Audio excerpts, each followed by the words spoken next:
Hi, I'm Will, and welcome to Lessons in Life.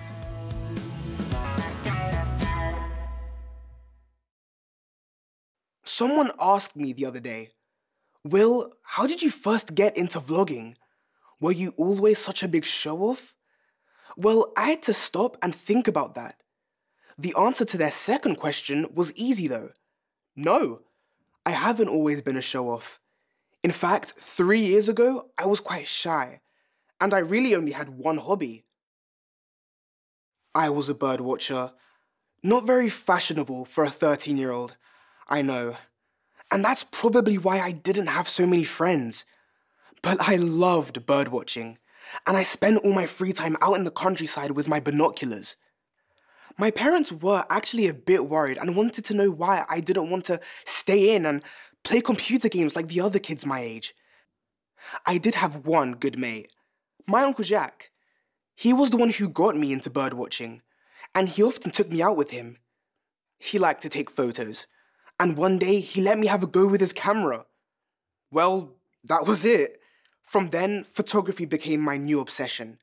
Of course, I took loads of photos of birds, like these. Pretty good, though I say it myself.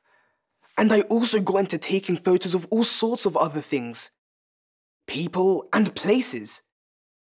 Then, from photography, I got into video. I joined a filmmaking club for teenagers. I met some great people there and started making some really good friends, many of whom are still among my very best friends today. Then, from being behind the camera, I took the big step and moved in front of the camera. That was the start of my acting career. I joined a theatre group and got involved in amateur dramatics and made a whole new bunch of friends. So, in 3 years, I went from having one fairly obsessive hobby and few friends to having loads of friends, a ton of hobbies, and not nearly enough time to do everything I wanted.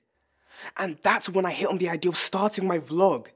It was the perfect combination of all of my hobbies. I could be in front and behind the camera at the same time. So, that's the story of how I got here. It's also a good example, I guess, of the theme of today's vlog. Why it's good to have a wide variety of hobbies. But I'm gonna have to let you work that out for yourselves. I've got to go and finish the next chapter of the novel I'm writing. Writing! It's my latest hobby. You can't sit still for too long. See you soon.